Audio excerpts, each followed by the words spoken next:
Hey guys, welcome back. I hope you are having an amazing day. Let's get right into the stories. The first one is an entitled people story. Growing up, my family's orchard had always been a source of pride for us. The trees had been planted over 100 years ago by my grandparents and had been passed down from generation to generation. The fruit was the best in the area, and we always made sure to use every last bit of it, whether that meant making jams or selling it at the local farmer's market. As we grew older, my siblings and I took on more responsibility for maintaining the orchard. We learned the value of hard work and the importance of preserving our family's legacy. But when our neighbor Karen moved in, we had no idea that she would become our worst enemy. At first, Karen seemed pleasant enough. She was friendly and outgoing, and we thought we had made a new friend. But as time went on, we began to see a darker side of her personality. She was constantly complaining about one thing or another, and she seemed to take pleasure in making our lives difficult. Her complaints started small, like the fact that the leaves from our trees were falling onto her property. We tried to be accommodating and rake the leaves as often as we could, but it was a losing battle. Karen seemed to take it as a personal affront, and her complaints only grew more frequent and more aggressive. One day, Karen showed up at our doorstep with a demand. She wanted us to remove an old building that was partially on her land. The building had been there for as long as we could remember, and we had always used it to store our equipment and make jam. We tried to explain to Karen that we couldn't just tear it down, but she wouldn't listen. She threatened to sue us if we didn't comply with her demands. We were at a loss. We didn't want to lose the building, but we couldn't afford a lawsuit either. That was when we discovered that Karen was a member of the homeowners associations in our neighborhood. We had never paid much attention to the homeowners associations before, but we quickly learned that they had a lot of power over our property. Karen had been using her influence in the homeowners associations to try and force us out of the neighborhood. She had convinced several of our other neighbors to file complaints against us, and she had even gone so far as to hire a lawyer to try and force us to sell our land. We were devastated. Our family's legacy was under attack, and we didn't know what to do. But we refused to give up without a fight. We hired our own lawyer and started to fight back. We attended every homeowners association's meeting, and we made sure to document every interaction we had with Karen and the other neighbors. We also started to reach out to other members of the community and rally support for our cause. Karen started to escalate her attacks on our property. Trees that were closest to Karen's property started to get sick and die, and we found strange holes drilled into the trunks. We suspected Karen was behind it, but we couldn't prove it. Unfortunately, our troubles were far from over. Karen was furious about the fines and the attention she was getting from the town. She started to escalate her attacks on our property. Trees that were closest to Karen's property started to get sick and die, and we found strange holes drilled into the trunks. We suspected Karen was behind it, but we couldn't prove it. Then some of our jam went missing, and we had to put a lock on the building's door to stop the theft. But the worst was yet to come. One day we returned from town to find that the old building had been demolished, and a garage was being built in its place.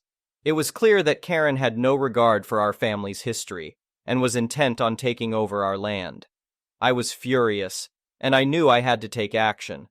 After doing some research, I discovered that Karen had not obtained the necessary permits to demolish the building and build the garage. I reported her to the town, and she was hit with over $200,000 worth of fines. But that wasn't all. I had installed cameras around the property, and they caught Karen in the act of damaging our trees.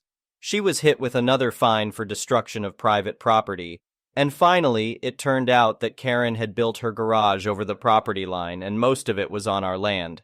We filed for a permit to have the garage destroyed, and Karen was forced to pay for the demolition. She had thought she could bully us and take over our land, but she learned the hard way that she was not above the law. Justice had prevailed, and our family's farm was safe once again. But our troubles were not over yet. Karen was still a member of the homeowners associations, and she had convinced several other members to vote against us in an upcoming election. If she succeeded, she would have even more power over our property. We knew we had to do something to stop her. We started to campaign tirelessly, reaching out to every member of the homeowners associations and explaining our side of the story.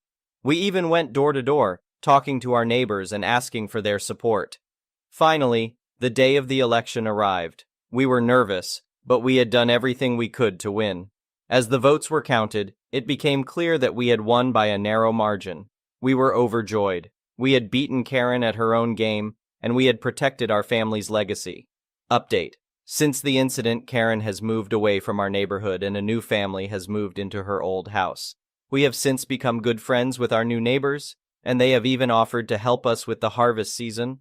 We are grateful for their kindness and happy to see that our orchard continues to thrive. As for Karen, we have not heard from her since she left, but we have heard rumors that she has been banned from the homeowners associations and is facing legal trouble for her actions against us. It's a shame that things had to end this way, but we are happy to see that justice was served.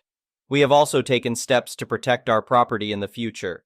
We have installed a security system and have made sure to document every interaction we have with our neighbors.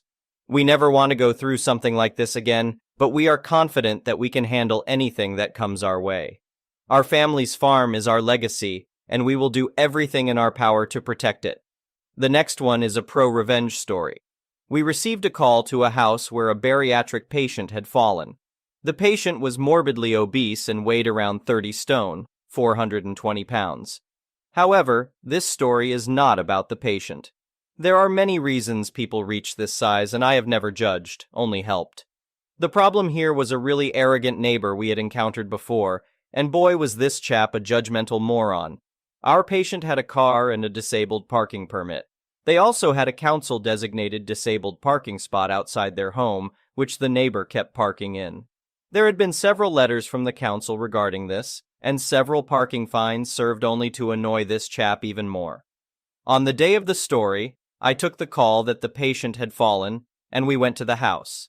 Sure enough, the neighbor was not only parked in the disabled spot, but had also parked a second car, blocking access to the patient's driveway. I assessed the patient and suspected they had a broken hip and needed to go inside. I sent my colleague to the neighbor to ask them to move the cars. When they came back, I was told that the neighbor had just told my colleague to do one. No problem, time to get the message home. I radioed our control center and asked for the fire service and police. We needed the fire service to help lift the guy and the police to do a little parking control. The fire service was the first to arrive, and I spoke to the crew commander to let them know what the situation was. A firefighter went to the house to ask the neighbor to move the car and was told the same thing as my colleague. The message was relayed back, and the watch commander just asked me one question. Is the patient's life at risk? I knew exactly where this was going, and it was time our thoughtless neighbor got the message.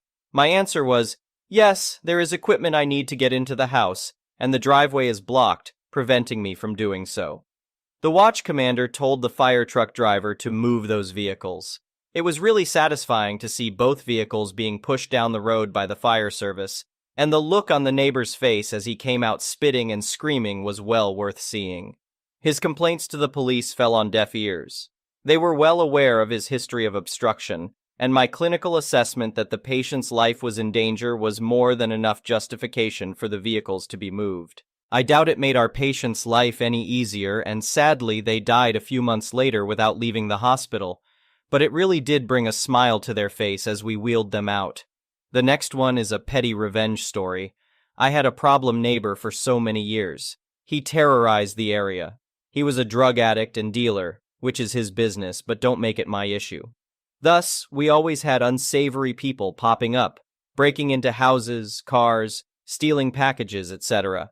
I know it's to do with him because he had previously admitted that it was his friends doing it, and I've seen CCTV footage from other neighbors showing his friends damaging cars, etc.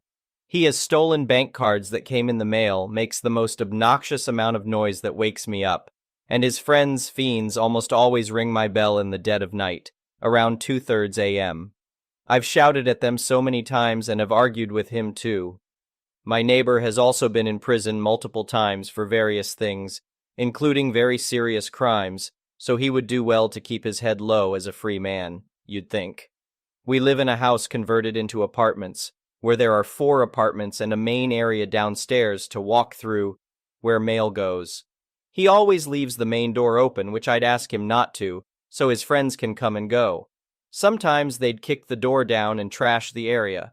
Whenever I'd get a package and I wasn't home, The delivery person would leave the package unattended in the front garden or the main area outside my door, despite me instructing them not to. My package would be stolen by my neighbor/his friends in seconds. This went on for years, and when confronted, he'd deny it. But I knew it was him. Other two apartments are old people who I'm friendly with, who also dislike him. The issue is I never had any proof. I once called the police after he wrote a note to me apologizing for his friend stealing my package, but that went nowhere. This time I wasn't going to let my over pound 250 worth of stolen packages go amiss. I put up a camera in the main area. I saved the boxes from some other packages, placed an apple and some plastic bags in there for weight, set them outside, and within 5 minutes they were stolen by his friend who hadn't seen the camera. Gotcha! I called the police, who commended me on my setup skills, and they came over, but by the time they did, the guy had left the building, with packed bags that were definitely filled with drugs to sell. They told me they'd look out for him. A few weeks later, I get a call from the police about it. I also tell them I'm absolutely certain he sells Class A drugs and has been terrorizing the area. They tell me they'd pay me a visit. 5 days go by, and at 7 a.m. I get a call from the same officer asking me to open the door quickly and quietly. I do, and she tells me to go inside, but not before I see about 15 plain-clothed officers hiding behind a wall. I look through the peephole, and they all storm inside, boot down his door, and arrest everyone inside. It was basically a crack house, as well as seize boxes of drugs. This was all caught on the camera I bought, so I sent the footage to the landlord. The police also get in touch with the landlord, and thus my neighbor is evicted on top of it. This was a month ago. None of his mail has been picked up, and I'm getting a lot of joy out of this. Moral of the story? Keep your hands to yourself. The next one is an entitled people story. I like fresh ground pepper. My wife likes fresh ground pepper. My friends like fresh ground pepper. I particularly like it on my weekly Sunday breakfast, which, as it happens, takes place in the same local neighborhood diner as it has for 10 years. Alas, this diner deploys simple pepper shakers, inadequate for our tastes, so we bring along our own purse-sized mill. This diner, I should further point out, is generally patronized by regulars each Sunday morning, and we are on a smile and wave basis with most of them. As usual, this past Sunday, we were enjoying our breakfast, talking, laughing over stupid jokes. The usual. At the table to our immediate right was a couple about mid-50s, same as us, but unfamiliar to us, not regulars, and the man had a loud voice, so loud in fact that he made our conversation a little difficult. During a lull in our conversation, I heard him say, "Pass the pepper." My friends then mentioned that they were going for a bike ride later and wondered if we'd like to join them. I thought it over, and just as I was about to answer, I heard a scraping of a chair from the next table. Suddenly, the man with the loud voice was looming over our table. "I said pass the pepper, goddammit!" he barked, and reached across the table to grab my pepper mill. A cacophony of protests, surprise, queries, and exclamations followed. I managed to block his hand and looked up at him. "Hey, what are you doing?" I demanded. My friend, a very mild-mannered and gentle man, jumped to his feet and squared up. "Pass the pepper," the man snarled again. "What is so hard to understand?" I quickly slid the pepper mill off the table and into my pocket. Then I, too, stood up. "The pepper?" I asked. "You mean my pepper? That isn't the communal pepper." "What the hell is wrong with you?" he shouted. "I want the goddamn pepper!" At this point, his wife/girlfriend/companion, quicker on the uptake, realized his mistake and tried to get his attention. Roy, sit down, it's not Roy. Listen," she tried, but Roy, doubling down and in high dudgeon, was not to be denied. "Get that ducking pepper out of your pocket and hand it over now." Eyes were uncomfortably on us. Other tables were watching this play out in surprise and shock. At this point, a server approached with her arms full of someone else's breakfast. "Hey guys, not sure what's going on, but I have hot food here. Coming through." As she passed, Roy shouted again, and this time threw his hands in the air in a "what the hell" gesture. It all happened in a blur, and before the server could dodge, she was covered in sunny-side-up eggs, home fries, and sausage. "Roy!" the woman screamed. "What the hell? Hey, watch out! Oh no!" And a dozen other exclamations from the onlookers erupted all at once. "Duck!" Roy shouted. "See what you ducking did?" His wife had scrambled to her feet to assist the server, who dropped the second plate as well. My wife also got up to help, and the owner, Donna, a sweet-faced 65-year-old, suddenly emerged from the kitchen. "What is going on?" she said, alarmed. Everyone started talking at once, and Alpha Roy, shouted over everyone. "This a hole indicating me wouldn't pass me the pepper," he roared. Donna gaped uncomprehendingly at him for a moment. She looked at the mess on the floor, the now red-faced and furious Roy, the other customers, and then at me. "He what? There's pepper on your table?" "Roy!" his wife screamed again. "Apologize now and sit down." "It's my pepper mill," I said again, "not the restaurant's." "Ducking, idiot," Roy shouted. "Why didn't you say something, a-hole?" I laughed out loud and looked with amazed surprise at my friend. He stared straight at Roy and said in a quiet but firm voice, "Listen to your wife and sit down." Donna looked around at the mess and confusion. At this point, approximately 45 seconds had elapsed since Roy first lurched to his feet to steal my pepper. "I think I'm going to have to ask you to leave," she said to Roy. "I can't have this in my restaurant." Roy's wife, nearly in tears, began apologizing rapidly and repeatedly. Roy started protesting and demanding that he get to eat his breakfast. Donna, sweet-faced but tough, told him he could leave voluntarily, or she would have the police assist him. "Roy, now!" his wife said. She left a wad of money on the table and grabbed his arm, pulling him to the door. "I am so sorry," she said to Donna and the server. "I guess he loves his pepper too." The next one is an entitled parents story. It feels gaudy to post again so soon. In my last post, I mentioned that my mom miscarried in her recent pregnancy after a bad fall. Something didn't smell right about the information I got after all the comments I received about it. So I decided the only way I was going to get the truth was to go straight to the horse's mouth. So I went to see my parents on Sunday. They were both home and resting. They both looked like hell, too. My mom, aside from needing crutches to walk more than a few feet, had a lot of marks and bandages all over her face from that fall she took. And my dad, well, just see his description after the beating I gave him in my last post to see how he looked. My parents were beyond shocked I showed up, and I demanded to know if there ever really was a baby, or if it was all just some half-assed plan to guilt me for not coming home. My dad said I had a lot of nerve showing up and just letting myself in after what happened. But my mom broke down in sobs and said she really had been pregnant. She lurched into the bedroom and retrieved a small but kinda ornate-looking urn, and it had ashes inside it. I even checked to see if they looked or smelled like ashes from cigarettes or a barbecue or something, but they didn't smell anything like that. In fact, I barely smelled anything at all. I asked why they brought home the urn claiming the ashes were in it before. I checked online and it said 7 to 10 days at least to get ashes back. And Mom was in the hospital no more than 5 days. My mom said they bought the urn online and expected to get the baby's ashes back when they went to the crematorium, and were really upset they couldn't bring the baby home yet, so they just waited until they could get the ashes a few days later, and then went out to get drunk. Mom claimed the crematorium did things a little quicker because she begged them. There were genuine tears in her eyes. I've seen her crocodile tears many times, but this didn't look like that. I got more information as to what happened about how my mom fell. She was running late to see her doctor, an OB-GYN or whatever they call them. Mom explained that she overslept while taking a nap and was trying to hurry out to make her appointment. Then she slipped on a toy while trying to get down the steps. The guardrails for the porch had rotted and broken off like 2 years ago, and Dad never fixed or replaced them. So my mom had nothing to grab onto in order to stop her fall. And down she went right off the porch and landed face and then belly into the ground. She even showed me marks all over her stomach from where she landed. She told me the baby would have been another boy. I've got 2 brothers and 2 sisters, and there would have been 1 more brother.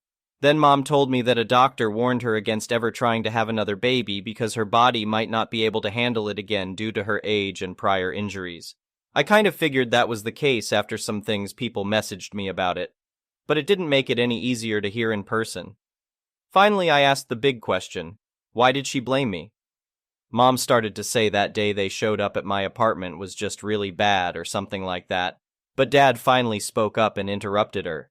He yelled that it's because it was all my fault. If I'd done like he said and moved back home at Thanksgiving, then I would have been there to help. And now a baby is dead because of me. I yelled at him that if he'd actually bothered to fix the damn porch, then Mom might not have ever fallen, and that's on him.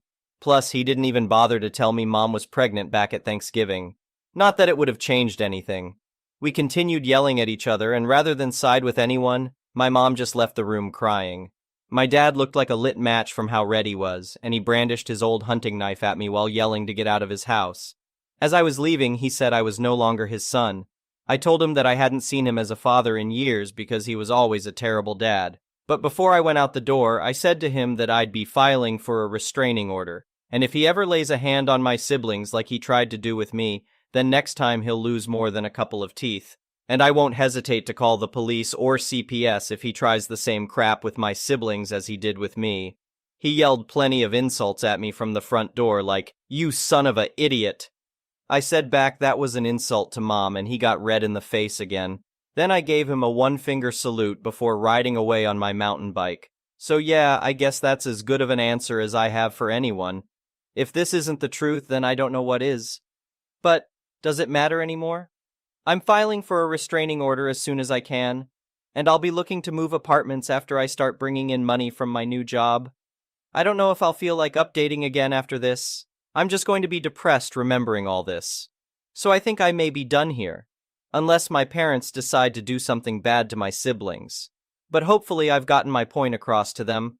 I've already beaten Dad up twice, and he still looked somewhat afraid of me while clutching that knife. It felt like he was looking at a monster. Maybe I am in his eyes. But if my being a monster to him means he never hurts my siblings, then that's fine. I'll be the monster. Thank you for watching. I would really appreciate it if you could like the video and subscribe to our channel if you haven't already.